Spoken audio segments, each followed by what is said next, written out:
We will make truth great again. They brought the Oslo disaster on us. They saw Araphat's terrorists as partners for peace, and they expelled and persecuted us. They brought the terrible secession plan, the results of which we saw in the heavy disaster, in the massacre that befell us. They destroyed entire villages and entire cities and expelled all the Jews from them, only the Jews, because they are Jews. They arrested hundreds of minors for no reason and persecuted entire populations.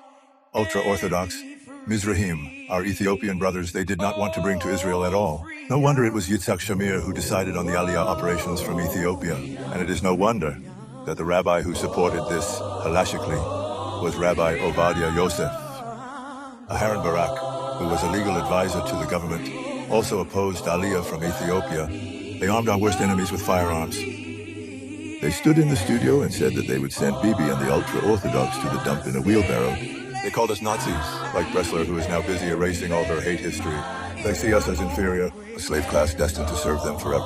And to establish this slavery, they opposed Levin's emancipation reform, the legal reform.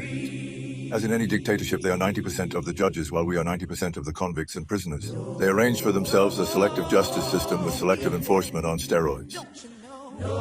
They prevented us from getting to the technological units in the army through discriminatory racist selection tests, thus closing the world of the future, computers and high-tech to us, but is not clear to you. Friends, wake up, because 1 minute after the war, they are already planning to come back and make life miserable for all of us, like they did and have been doing here for years. They are fighting for their right to continue to rule the system of privileged masters, and for our duty, in their opinion, to continue serving them as slain slaves. It seems to them that it is not nice to talk like that, but to behave the way they behave towards us, with intentional racism, hatred, exclusion, violence, legal terrorism, and more.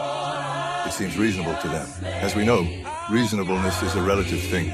The biggest question is how such barbaric fanatics, like them, manage to convince our noble parents that they are the enlightened public and are therefore better than our parents and us.